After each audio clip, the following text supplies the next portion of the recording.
ब्रह्ममुरारिसुरार्चितलिङ्गं निर्मलभासितशोभितलिङ्गम्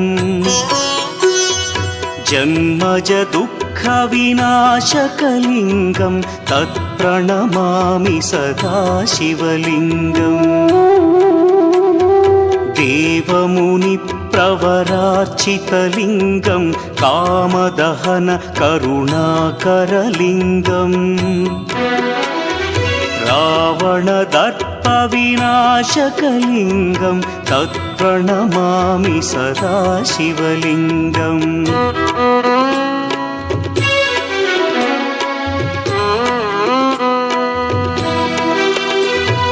सर्वसुगन्धसुलेपितलिङ्गं बुद्धिविवर्धनकारणलिङ्गं सिद्धसुरासुरवन्द्यं